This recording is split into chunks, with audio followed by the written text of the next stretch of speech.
보면서 무엇보다도 저에게 큰 유익이 된다 하는 생각을 하게 됩니다. 성경을 역사를 이렇게 하나하나 살펴보면서 생각해 보는 것이 우리에게 큰 도움이 된다 하는 생각을 합니다. 오늘 23장 다윗이 이제 피하여서 누베에서 이제 그런 어려운 일을 당하고 누베 이제 제사장들이 85명이 다 사울 왕에게 죽잖아요. 그리고 이제 다윗이 블레셋과의 국경지대 쪽으로 이제 피해 있는데 마침 그때 그일라라고 하는 동네에 블레셋이 쳐들어와서 타작마당을 훼손하고 이제 추수한 것을 다 빼앗아 가는 거죠.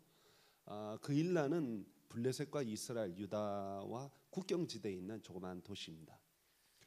원래 이렇게 블레셋이 쳐들어오면 사실은 누구한테 보고를 해야 돼요? 왕에게 보고를 해야 되잖아요. 당시 사울 왕에게 와서 군대를 데리고 와서 우리를 보호해달라고 해야 되는데 지금 사울 왕에게 피하여 도망치고 있는 다윗에게 와서 그일라가 이렇게 블레셋에게 공격당하고 있다 하는 이야기를 전해준 것 자체가 약간은 상황이 좀 이상합니다. 그러나 이해할 수 있어요. 왜냐하면 다윗이 블레셋에 가서 미친 척하고 이제 그렇게 수모를 당하고 다시 돌아왔을 때 아둘람 굴에 피하여 돌아왔을 때 이스라엘에 환난 당한 자, 정말 너무 살기 어렵고 힘들어서 고통 가운데 괴로워하던 자, 뭐 이런저런 그 밑바닥에 있는 사람들이 다윗에게로 몰려 들어온 거예요. 몇 명 왔냐면 400명이 왔어요. 그 400명 이야기를 하나하나 들은 거예요. 그들의 아픈 사정을 다 들은 거예요. 자기가 왕의 사위로 있을 땐 듣지 못했던 이야기인데 그 한 사람 한 사람 어려운 사정들을 들으면서 내가 이 어려운 백성들을 위한 진정한 왕이 돼야 되겠다 하는 생각을 가진 거예요. 내가 정말 이 어려운 백성들과 함께 해야 되겠다 그렇게 생각을 한 거죠. 그런데 아마도 다윗이 피하여 있는 곳에 그일라 사람들 중에서도 약간은 왔을 것 같아요. 왜냐하면 가까이 있거든요. 그일라도 멀지 않거든요. 그러니까 그쪽에서도 분명히 왔을 거라고 저는 짐작합니다. 자, 고향 동네가 블레셋에게 공격을 받고 있어요. 그러니까 자연스럽게 그일라에 온 사람들이 그 소식을 듣고 다윗에게 그 이야기를 한 거죠. 사실 우리 동네가 지금 블레셋에 공격을 받고 있습니다. 자, 여러분 같으면 어떻게 하겠어요?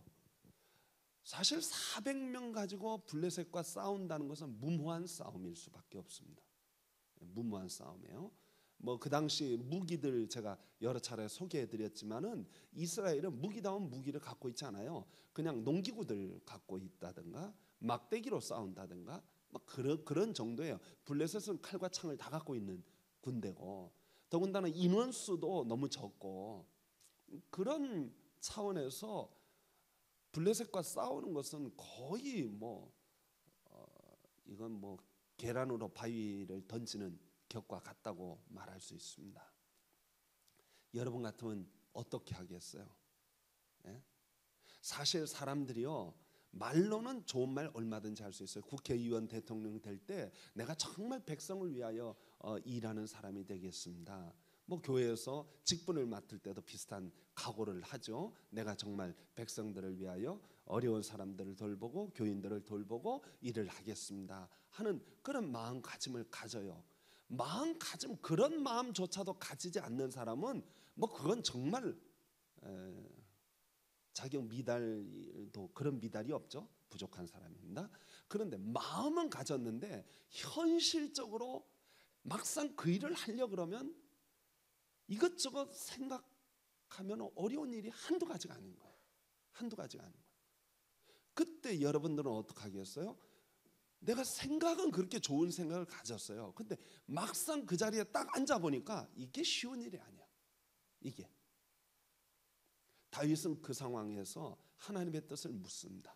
하나님 어떻게 하면 좋을까요? 그러니까 하나님께서 다윗에게 말씀하십니다. 그일라로 가서 쳐라. 가서 구원하라. 그러니까 다윗이 하나님이 그렇게 하시면은 해야죠 하고 가려고 했더니 부하들이 딱 가로막는 거예요. 400명의 부하들이. 여러분 400명 부하들 제가 설명했지만 다윗에게로 피하여 온 것은 살려고 온 거예요. 죽으려고 온 것이 아닙니다. 도저히 그 땅에서 살 수가 없어서 다윗에게로 피하여서 다윗에게 도움을 받으면서 다윗에게서 좀 살려고 온 사람들인다. 한마디로 말하면 자기 목숨 보존하고자 온 사람들이에요. 이기적인 생각을 갖고 있는 사람들이에요. 그런 사람들이 남의 고향 동네에 블레셋이 서들어왔다고 그게 나하고 무슨 상관이에요? 그 일을 위해서 지금 되도 않는 전쟁을 싸우러 나간다고 한다면 따라 나가겠어요? 누가 그걸 싸우러 나가가지고 블레셋과의 싸움에서 내 목숨을 나 살기 위해서 왔지 죽으려고 온 거 아니에요? 전쟁하러 온 거 아니에요? 그런 반발을 하는 것은 너무나 당연한 일이라고 생각합니다. 자, 부하들이 반발을 했어요. 다윗이 어떻게 해야 될까요? 야 이놈들아 따라 뭐 군대 말로 우리 군대식으로 뭐 하라 그러면 해야지. 무조건 따라야지. 뭐 명령의 복종이지 뭐. 이렇게 했나요? 그렇지 않았어요. 다윗은 다시 또 하나님에게 묻습니다. 여러분 이스라엘 나라에서 하나님 뜻을 묻는 방법은 두 가지가 있어요. 하나는 대제사장이 입는 옷인 에봇에 달려있는 우림과 둠밈을 던져서 그걸 가지고 가부를 묻는 거예요. 마치 동전을 던져서 앞면이 나오느냐 뒷면이 나오느냐를 가지고 뜻하듯이 이 우림과 둠밈은 yes, no를 답하는 거예요. 그래서 내가 치러 가리까 가지 말리까 탁 던져서 표하는 거예요. 그럼 뭐 그냥 yes, no로 나오기 때문에. 그런데 오늘 여기 본문 2절 말씀과 그리고 4절 말씀에 보면 여러분 한번 읽어봅시다. 2절 같이 읽어볼까요? 시작. 이에 다윗이 여호와께 묻자와 이르되 내가 가서 이 블레셋 사람들을 치리이까. 여호와께서 다윗에게 이르시되 가서 블레셋 사람들을 치고 그 일날을 구원하라 하시니. 요거는 우림과 둠밈으로 물은 것 같아 보이지가 않아요. 왜냐하면 대화 형식으로 나와 있거든요. 하나님과 대화하는 형식으로 나와 있어요. 4절 말씀도 한번 봅시다. 다윗이 여호와께 다시 묻자온데 여호와께서 대답하여 이르시되 일어나 그 일나로 내려가라. 내가 블레셋 사람들을 내 손에 넘기리라 하신지라. 자, 이것도 우림과 둠밈을 던져서 묻는 것 같아 보이지 않습니다. 하나님 뜻을 묻는 두 가지 방법. 두 번째 방법은 선지자를 통하여 듣는 것입니다. 다윗에게는 이미 선지자 갓이 함께하고 있습니다. 갓, 제가 지난번에 소개했죠. 갓은 다윗의 일대기를 쓴 사람이에요. 그러니까 다윗과 늘 함께하면서 다윗에게 하나님 뜻을 전달해 주는 거예요. 선지자는 하나님으로부터 말씀을 받아서 그 말씀을 왕에게 전달해 주거나 백성들에게 전달해 주는 사람입니다. 그러니까 다윗 왕이 누구하고 지금 대화하고 있는 것으로 보여지냐면 선지자 갓과 대화하고 있는 것처럼 보여집니다. 그러니까 하나님 뜻은 누구로 묻냐면 선지자 갓에게 물은 것으로 보여집니다. 자, 자기 부하들이 반발을 하니까 다윗이 선지자 갓에게 다시 묻는 거예요. 어떡하리까? 그런데 6절 말씀 한번 또 보세요. 6절 같이 읽을까요? 시작. 아히멜렉의 아들 아비아달이 그 일날 다윗에게로 도망할 때 손에 에봇을 가지고 내려왔더라.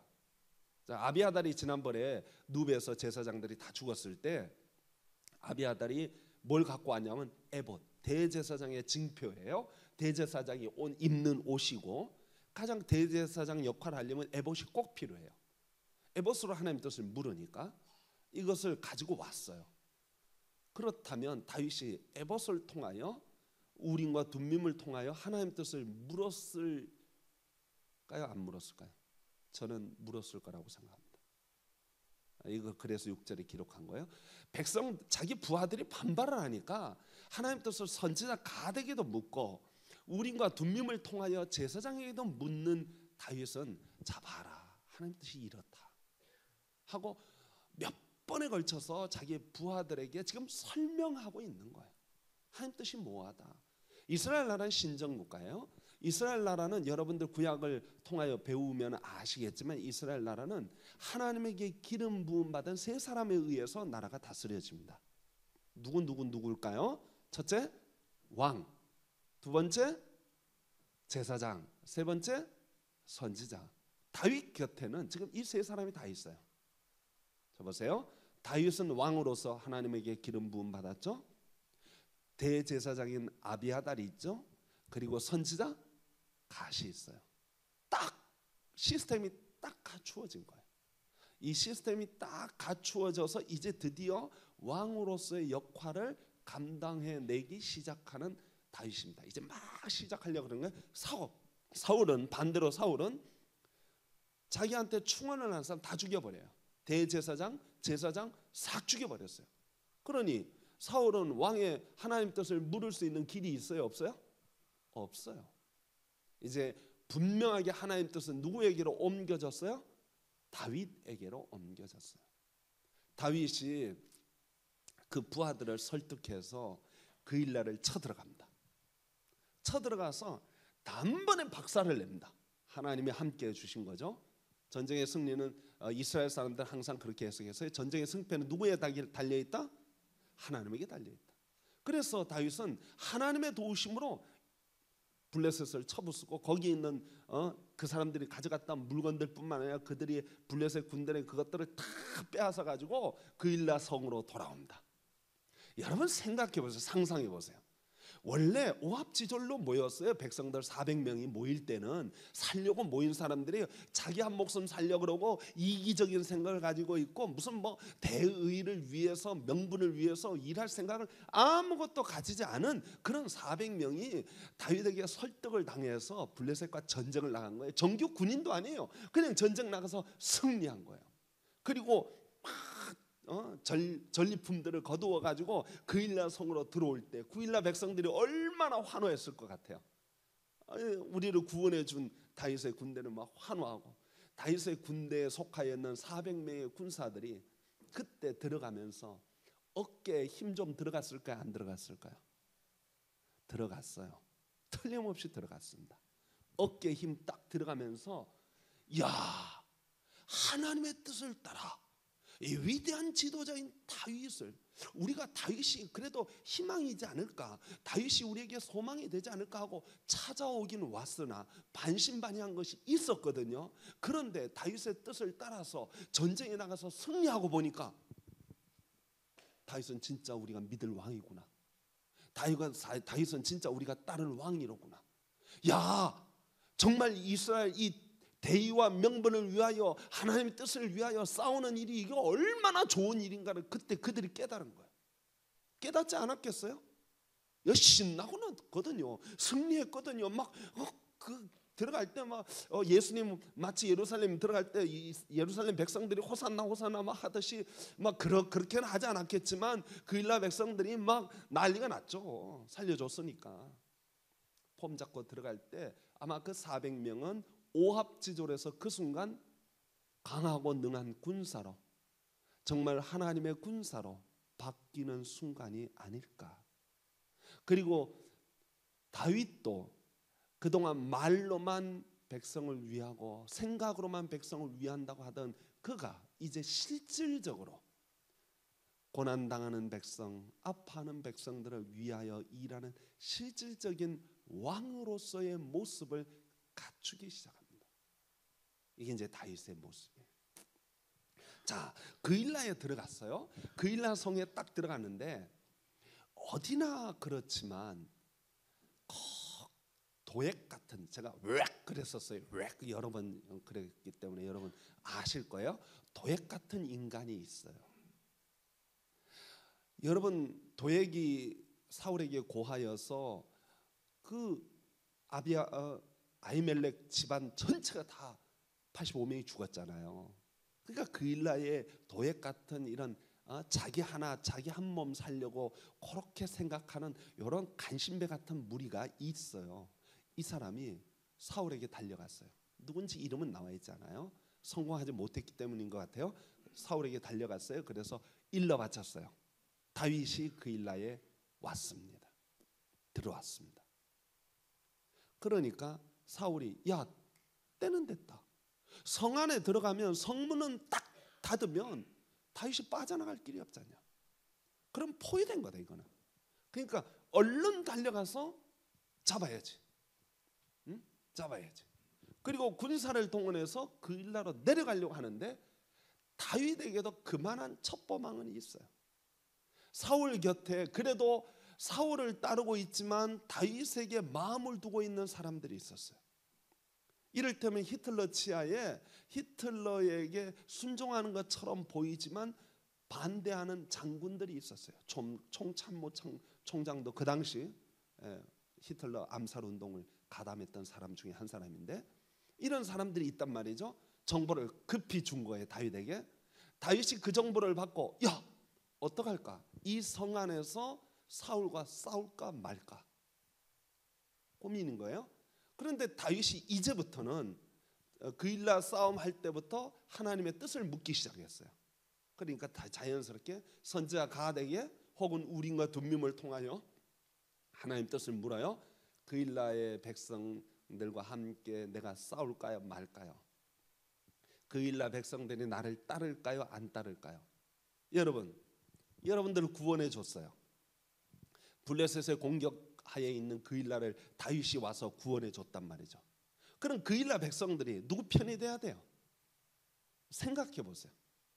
다윗 편이 돼야 돼요? 사울 편이 돼야 돼요? 예? 뭐 이거 당연한 질문인데도 고민하시는 것 같은데, 다윗 편이 돼야죠. 당연히 나를 구원해 줬으니까. 그런데 사울은 어떤 인간이냐?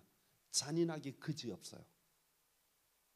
다윗 편에 섰다 생각하면 제사장 집안도 깡그리 다 죽여버려요. 다 죽여버려요. 여러분, 징기스칸이 유럽까지 가가지고 점령을 했는데 그 친구가 세계를 점령하는 방법이 있어요. 뭐냐면 성에 딱 말을 타고 가서 성에 딱 가요. 그럼 성에 가서 먼저 항복을 하라. 언제까지 항복하면 한 명도 안 죽여요. 근데 항복 안 하고 저항하면 한 명도 남김없이 싹 죽여버려요. 첫 번째 성의 성주가 저항할까요 안 저항할까요? 저항하죠. 뭐 징기스칸이 누군지 알아? 지가 뭔데 와가지고 막 항복해라? 뭐 네가 뭔데? 그리고 싸워요. 싸워가지고 징기스칸이 들어와서 싹 죽여버려요. 한 명도 안 남기고 싹 죽여버려요. 두 번째 성에 갔어요. 항복해. 안 하면 싹 죽여. 하면 다 살려줘. 그럼 어떡할까요? 두 번째 성주는 할까요 안 할까요? 항복할까요 안 할까요? 생각해 보세요. 두 번째 성주가 항복을 했어요. 항복을 하니까 징기스칸이 돌아서 안 죽여요. 그리고 자기 부하 한 명만 그 지역의 통치자로 놔두고 세 번째 성으로 가요. 그런데 한 명 남겨놨거든요. 그러니까 우리가 괜히 뭐 되게 무서워해가지고 괜히 항복했네. 그리고 한 명 죽여버렸어요. 그 부하 장군을 죽이고 자기들이 했어요. 징기스칸이 다시 돌아와서 싹 죽입니다. 단 한 명도 남겨놓지 않고 싹 죽여버려요. 세 번째 성에 갔어요. 항복했어요. 부하 장군 한 명 놔뒀어요. 네가 다스려. 죽일까요 안 죽일까요? 안 죽여요. 그래가지고 계속 간 거예요. 모든 성을 다 그렇게 점령한 거예요. 그리고 자기 부하 한 명만 놔둔 거예요. 다 다스린 거예요. 징기스칸의 전략이었습니다. 사울왕은 자기하고 반대편이라 그러면 뭐 묻도 따지도 않고 그냥 다 죽여버렸어요. 자, 그일라 백성들이 여기서 계산을 해야 돼요. 다윗 따르면 사울을 따를까 다윗을 따를까? 여러분이 그일라 백성이라면 어떡하겠어요? 다윗이 하나님께 묻습니다. 하나님, 이 백성이 나를 따를까요? 사울을 따를까요? 어떡할까요? 물어봤더니 하나님이 말씀하시기를 그일라 백성은 너를 안 따른다. 너를 사울왕에게 넘길 거다. 그래서 다윗이 묻고는 아이고 안 되겠구나. 그리고 떠납니다. 400명의 군사를 가지고 그일라에 들어왔는데 떠날 때는 600명으로 늘어납니다. 그 얘기는 뭐예요? 200명의 그일라 백성들 중에서 다윗을 따르는 무리들이 생겼어요. 그리고 600명이 광야로 나갑니다. 툭 터진 곳에 있으면 뿔뿔이 흩어져 도망가면 되니까 광야로 나간다. 그런데 여러분 아다시 아는 건지 모르는 건지 잘 모르겠지만 이스라엘 나라의 광야는요 메마르고 황무한 곳입니다. 예? 먹을 것이 넉넉지 않아요. 600명이 10이라는 광야에 도망을 쳤는데 그 광야에는 동굴들이 많고 숨을 곳도 많고 그래서 사울 왕이 광야로 다윗이 도망갔다는 소식을 듣고 추격하려고 하다가 포기합니다. 그만둬요. 광야로 도망갔는데 광야에서 600명이 살려니까 먹고 사는 문제가 제일 시급하잖아요. 광야에 먹을 것도 많지도 않아요. 뭐 기껏해야 석청, 메뚜기. 뭐 세리요한이 광야에서 뭘 먹었어요? 석청과 메뚜기를 먹었단 말이죠. 그딴 거 뭐 먹는 거예요. 그러니까 먹을 게 넉넉지 않으니까 그래도 광야에 사는 약간의 무리들이 있어요. 백성들이. 안 그래도 우리들이 살기에도 벅차 죽겠는데 갑자기 600명이 들어와가지고 사니까 먹을 게 동이 나겠어요? 안 나겠어요? 다 동나는 거예요. 그러니까 광야 사람들이 사울에게 고발을 합니다. 다윗이 어디 숨었는지 정확하게 저희들이 알고 있습니다. 오셔서 잡아가시죠. 인간이 얼마나 이 간사한지 오늘 여기 본문에서 볼 수 있어요. 근데 다윗이요 자기 백성들이 그렇게 간사하고 자기가 구해줘도 자기를 배신하고 막 그런 사람들을 보면서도 다윗은 단 한 번도 그들을 욕하지 않아요. 그들의 해코지를 하지 않아요. 사울은 해코지를 해도 다윗은 해코지를 안 해요.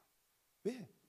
나중에 다 자기가 보살펴야 할 백성들이고 그들이 다 연약한 백성들이라는 사실을 너무나 잘 알기 때문에 그래서 그들을 비난하거나 욕하지 않아요.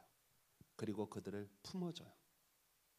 여러분 나중에 보면 아시겠지만 다윗이 압살롬이 반역을 해가지고 도망칠 때 맨발로 도망칠 때 막 시므이가 막 흙을 뿌리면서 다윗을 욕할 때도 부하 장군들이 죽일까 인가 내버려. 그러니까 다윗의 그 넓은 마음을 우리가 알 수 있는 거죠. 그들을 내버려둬요. 사울의 군대가 쳐들어옵니다. 어디인지 정확하게 광야 어디에 딱 있는지 정확한 장소를 사람들이 가르쳐 주니까 군대를 동원해 와요. 그때 요나단이 옵니다. 요나단이 와서 다윗을 찾습니다. 그래서 다윗과 만난 이야기가 15절부터 기록되어져 있습니다. 한번 우리 큰 소리로 15절, 16절, 17절, 18절 4절인데 한번 읽어볼까요? 시작. 다윗이 사울이 자기의 생명을 빼앗으려고 나온 것을 보았으므로 그가 광야 수풀에 있었더니 사울의 아들 요나단이 일어나 수풀에 들어가서 다윗에게 이르러 그에게 하나님을 힘있게 의지하게 하였는데 곧 요나단이 그에게 이르기를 두려워하지 말라. 내 아버지 사울의 손이 내게 미치지 못할 것이요 너는 이스라엘 왕이 되고 내 다음이 될 것을 내 아버지 사울도 안다 하니라. 두 사람이 여호와 앞에서 언약하고 다윗은 수풀에 머물고 요나단은 자기 집으로 돌아가니라. 여러분 이 두 사람이 이제 만납니다. 거의 친형제처럼 생기는 이 요나단과 다윗이 만나요. 이 요나단과 다윗이 만나서 첫 번째 요나단이 한 말이 두려워 말라 하는 말이에요. 여러분 런닝맨 보셔요? 런닝맨 보면은 게임 하는데 뭐 보신 분도 있고 안 보신 분도 있어요. 게임 할 때 편을 갈라 가지고 한쪽 편은 추적자고 한쪽 편은 도망자예요. 뭐 어떤 경우는 뭐 추적자애들에게 방울을 달아 가지고 달려가면서 소리가 들리고 도망자들 어디가 숨어 있는 거예요. 근데 그 숨어 있는 도망하는 사람들의 심리가 런닝맨에 잘 나와 있어요. 추적하는 사람들은 여유만만이야. 너희들이 어디가 있나 하고 돌아다니면 방울 소리가 딸랑딸랑 나면은 도망자들은 숨어가지고 이렇게 숨어가지고 있는 거예요. 다윗이 지금 십 광야에서 숨어서, 여러분 성경 오늘 이 성경을 잘 읽어보면 나중에 돌아가서 보시면 십 광야, 마온 광야, 무슨 광야, 광야마다 돌아다녀요. 막 계속 돌아다니는 게 안 잡히려고 다윗은 도망치는 거예요. 그 다윗의 도망자의 심정이 어떨까 한번 상상을 해보세요. 두려울까 안 두려울까요? 겁날까요 안 겁날까요? 겁나요. 겁나요. 그냥 방울소리가 딸랑딸랑. 아이고, 예? 그게 얼마나 겁나겠어요. 근데 요나단이 와서 딱 해요. 두려워 마. 두려워 마라. 하나님이 너와 함께 하신다. 너가 왕이 될 거야. 하나님 너에게 기름 부어 주셨잖아. 난 2인자 될게. 난 두 번째 할게. 너 왕 해라. 여러분 중국 고사성어에 보면은 뭐 고사성어라고 말할 수도 있고 공자의 논어에도 나오는 이야기인데, 주나라라는 나라가 있어요. 주나라의 태왕이라고 하는 분이 아들이 셋이 있어요. 태백, 중옹, 계륵이 아니라 계력, 이 세 사람이 있어요. 큰 아들이 태백이에요. 계력이 있는데 이 계력이 세 아들인데 누구에게 왕위를 물려줄까 하는데, 막내 아들인 계력이 아들을 낳았는데 이름이 창이에요. 창. 그 창을 보았을 때 할아버지, 그러니까 할아버지죠. 이 태왕이 그 창을 보고, 아, 우리나라는 이제 창의 시대에 번창할 것이다 한마디를 해요. 그러니까 큰 아들이 딱 보니까 막내 아들이 낳은 아들의 시대에 번창할 거다. 그러면 나라가 누구에게로 넘어간다? 장자인 나에게 오지 않고 막내에게 넘어갈 거다 하는 것을 느껴요. 그래서 이 태백과 중옹 둘째 아들과 큰 아들이 양자강 밑에 있는 동네로 내려갑니다. 약초를 캐러 내려가겠다고 내려가서 거기에서 자기 머리를 자르고 몸에 문신을 하고, 아마 그거는 일반 백성들도 안 하는 짓이에요. 그 짓을 하면서 나는 왕의 뜻이 없습니다. 이제 왕이 될 자격도 없는 사람들입니다. 하고 물러납니다. 그래서 공자가 이거는 지고의 덕이다.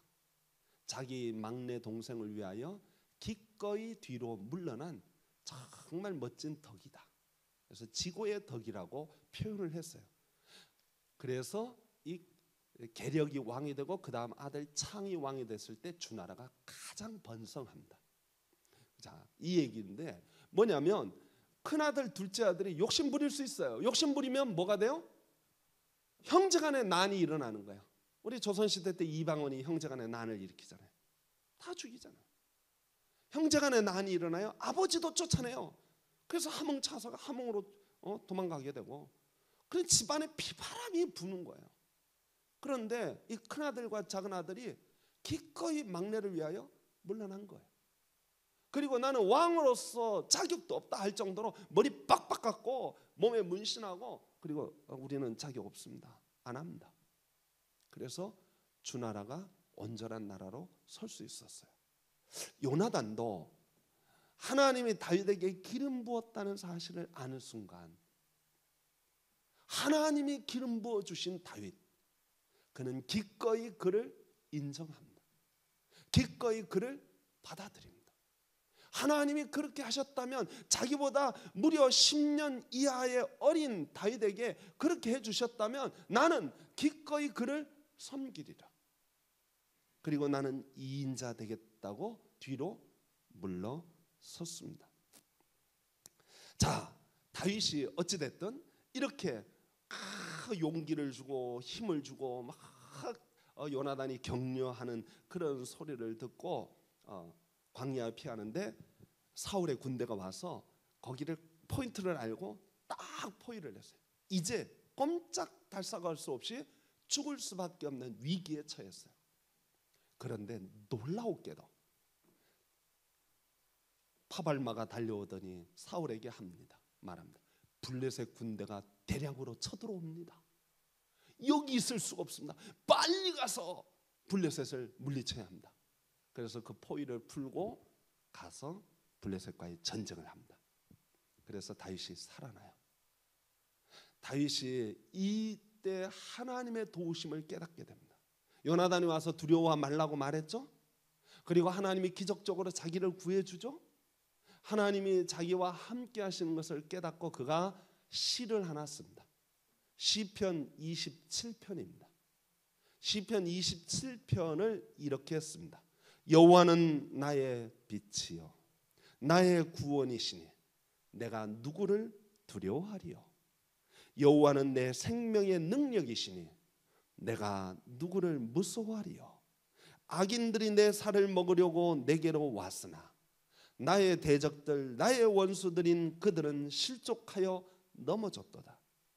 군대가 나를 대적하여 진칠지라도 내 마음이 두렵지 아니하며 전쟁이 일어나 나를 치려 할지라도 나는 여전히 태연하리로다.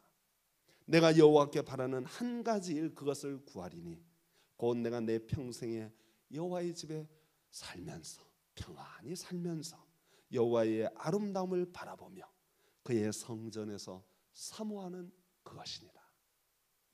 다윗은 이번 기회에 한 가지 확실하게 배웁니다. 뭘 배워요? 위경에서 건져주시는 하나님, 두려워 말라 놀라지 말라 말씀하시는 그 하나님, 하나님이 나와 함께 하시는 것을 그는 느끼기 시작합니다. 깨닫기 시작해요. 성도 여러분, 우리가 살면서 이런저런 어려움들을 많이 겪어요. 배신하는 경우도 있어요. 너무 욕하지 마세요. 그게 인간이에요. 그게 인간이에요. 또 내가 하나님 앞에 서원하고 서약했던 것들 이루지 못하는 일들도 있을 수 있어요. 말로는 멋있게 말을 했어도 실제로는 그렇게 못 사는 경우도 때로 있을 수 있어요. 그런데 여러분, 우리 하나님이 저와 여러분과 함께하여 주시고 동행하여 주시는 것을 믿으시기 바랍니다. 그래서 환난 날에 나를 구원해 주신 하나님을 보면서 여호와는 나의 빛이요 나의 구원이시다 고백했던 다윗처럼 저와 여러분도 그런 고백을 할 수 있게 되기를 소망합니다. 다윗이 파란만장한 삶을 살았잖아요. 우리도 돌이켜보면 파란만장한 삶을 살았어요. 오늘 오광석 집사님, 김순호 권사님, 오광석 집사님 어머니 돌아가셨어요. 91세로 돌아가셨는데 가서 이야기를 잠깐 했어요. 어머니 고생하셨죠. 그랬더니 어머니가 오광석 집사 3살 때 아버지가 돌아가셨대요. 그때부터 어머니가 2 아들 딸 하나 3남매를 키워 살리는데 할 일 못할 일 다 한 거예요. 행상하고 온갖 고생이란 고생은 다 하고 자녀들을 키운 거예요. 그러면서도 믿음 안에 살아 권사님으로 소천하셨어요. 여러분, 살면서 파란만장한 삶을 살지만 그러나 그 가운데 역사하시는 하나님을 발견하고 그 하나님 때문에 감사하고 기뻐하며 담대할 수 있는 우리 성도들 되어지기를 간절히 축원합니다. 기도하겠습니다. 하나님 감사합니다. 저희들을 사랑하여 주시고 은혜 베푸셔서 하나님의 자녀 삼아 주신 것 감사합니다. 주님, 저희들이 주님 뜻 가운데 믿음 가운데 살아갈 때 환난과 시험이 다가온다 할지라도 담대하게 믿음으로 승리할 수 있는 저희들 되게 하여 주옵소서. 예수님 이름으로 기도하옵나이다. 아멘. 우리 찬송 430장 같이 부르겠습니다.